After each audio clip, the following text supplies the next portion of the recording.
Hello, wonderful members. I'm going to use this call time to answer some of the questions I've seen in the group lately, which have mostly been around practice, and it made me realize I don't really have some clear guidelines for you in that, so that's what this video will be about.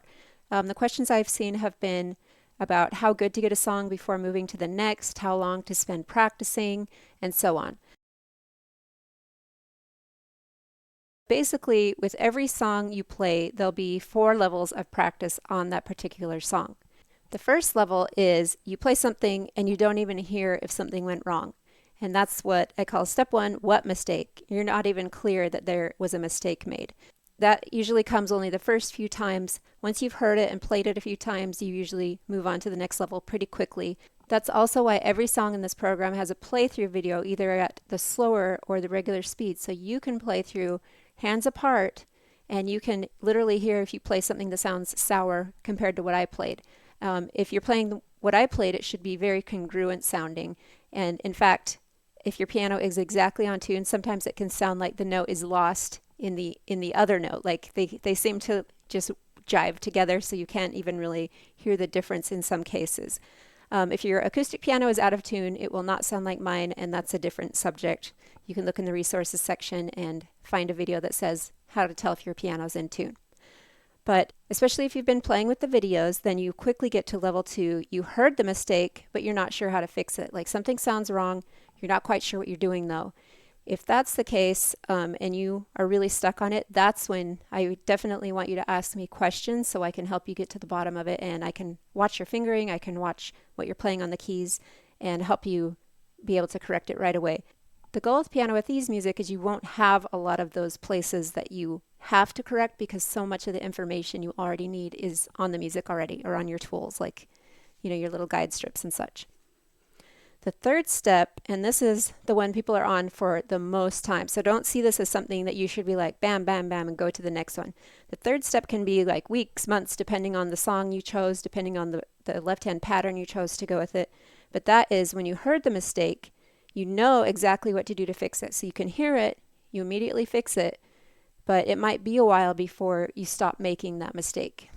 And the best thing to do if you keep hearing a mistake in a certain part is isolate that part and do it tons of times. But as long as you heard the mistake, or as long as you felt like your fingering was off and you were able to instantly correct it, just see that as a total win. See moving to each of these levels as a total win, because that means you're able to help yourself without, paying $150 average for a piano teacher, like is the average here in the United States at least.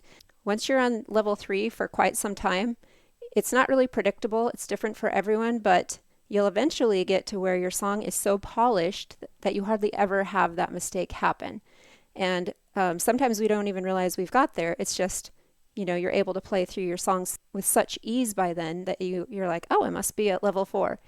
And the thing is about these levels that if you like take the whole summer off or something and you take a huge break from piano, then you might come back to a song that was previously polished and it might feel a little rusty again. But don't despair, those pathways are still there. Just start working on it again and you'll be surprised at what comes back. So those are the 4 levels that you will naturally fall somewhere on there with every single song you do. Piano with Ease is for like several different types of people. There might be someone who's brand new who doesn't even know the pain of trying to learn from traditional music and how long that can take. There might be people coming in that have been frustrated with prior lessons or trying to learn traditional note reading and it just doesn't stick, so they will have some experience. There will be people coming in from either of those groups that have a lot of time to practice, and there will be people that don't have hardly any time to practice. So Piano with Ease is made to work just for all types of adults, and to support them and give them the joy, the fun, the peace, the healing of playing piano, regardless of the amount of time they have to devote to it. The next thing I want to talk about is I made this success path, has guidelines for every step along all the 5 stages. This mini membership is only the prep step and the stage 1. But since I made the success path, I have made the quick win videos that are like learn Ode to Joy or learn Jingle Bells Today or learn 2 piano solos with only a 15-minute training.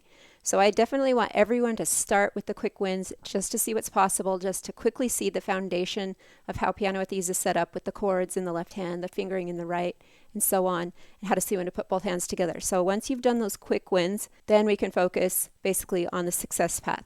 So the top part that says 0, 1, that explains how someone feels before they start the stage basically.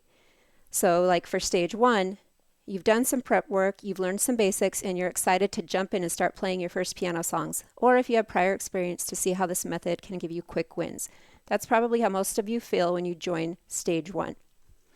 And how to know when you're ready to move on to other things is you'll feel how it says in the stage 2. You're already playing songs with both hands. You've seen how new movements take reps, but you're up for the challenge to learn to move right hand around the piano, opening up so many new possibilities. So definitely the goal while you're in the mini membership is to get really comfortable with all of the learning points that it talks about in stage 1. And here is how to know what to work on.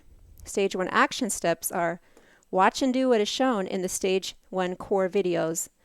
And then I want everyone to click through a song tutorial from the stage 1 library, see its layout in chapters, so you can see like the tool that each song library video is for you.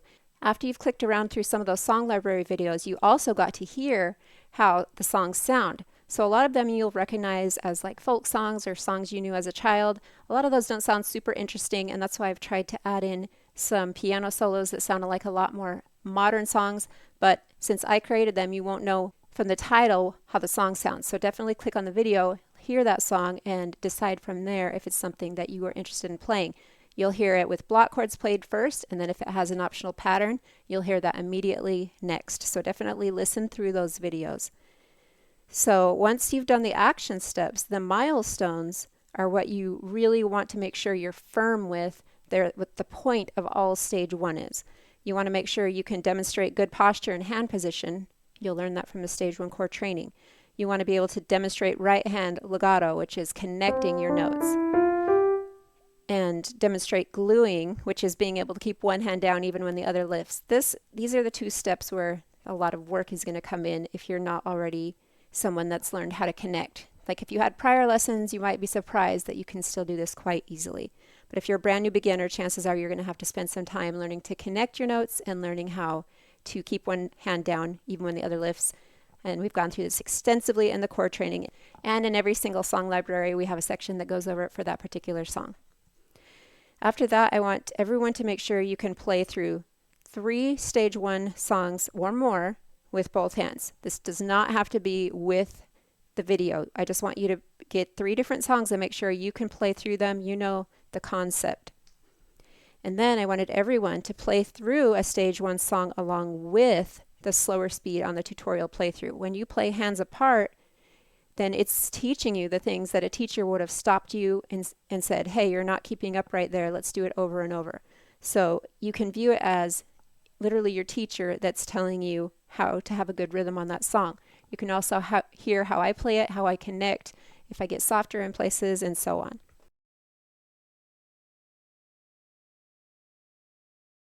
That's the ideal thing that I wanted everyone to do, but sometimes if you're really busy, you might need another path. So now that you know how it's designed, there's still 2 paths for people who go through this training. So if you're a person that has less time and you are extremely busy and it's really hard to find piano time, then what I recommend is still you need to practice a few times a week, at least 10 minutes. If you're only doing 1 time a week, it is painfully slow to make progress, even though it's way faster with Piano with Ease music than it would have been with traditional music. Like if you're only practicing 1 time a week with traditional music, it's going to be a long road. At least with Piano with Ease, you can play a few songs even in a few minutes. So when you have that practice time, what I want you to work on is you can run through your right hand, run through your left hand alone, and then it should be much easier to put it together. Once you know at least 1 song, then every day you practice, I want you to use it as a warm-up song.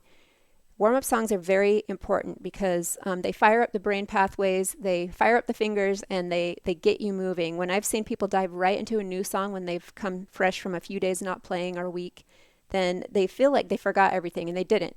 It's just that brain kind of put everything away. Brain's designed to keep what we're currently working on at the forefront. And so it has to just take a few moments and be like, oh, I put this away. I thought we weren't using it. Hold on. And so it goes and gets it and brings it back out. And that is what happens while you're playing your warm-up song. And then when you dive into your new songs, you don't feel like a dull scholar or someone who's just not getting it, because that wasn't really the case. And while you're playing with your songs, you'll probably want to stick to block chords so you can feel successful. Block chords are just, the notes played at the same time with your songs. That way you can feel like you are building up a collection of songs. Once you learn a second, a third song really well, it's going to be awesome to play each of those as a warm-up song. Now, if you're someone who has more time and you want to use this course as like getting the benefit you would have had taking piano lessons, but it's on your time and it's much cheaper, then this is what I want you to do. A few times a week, at least 15 to 20 minutes, you'll be surprised how those extra minutes really start adding up. And I still want you to do right, left, separately, and then both. But also, if you're struggling with any little portions in your song, mark those and do them over and over and over. Lots of reps on the little treble sections so they can catch up and be as good as the rest of the song.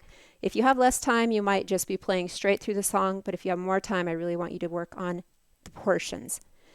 And also, once you start getting good at your songs, that I definitely want you to warm up with more than one song.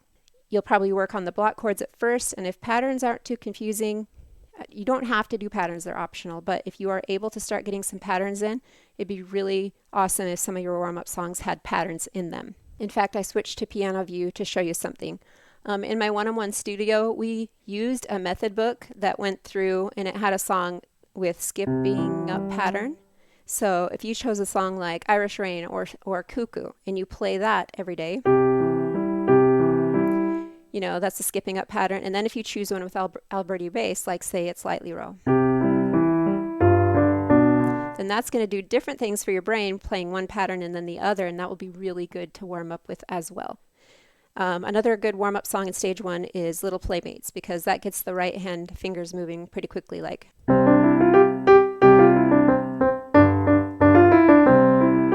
And you can really get some speed build up in your right hand. But basically, on the more time side, then you have the time to go through all the videos as many times as you want. You can watch like the legato video, the gluing video, the one about putting left hand variations in, as many times as you want. And then if you choose a specific song and want to dive in even deeper, then you can go to the song library, and after I play through at regular and slow speed, there's literally a whole training specifically about that song that you can use as your teacher on demand basically, and really dive more deeply into that song.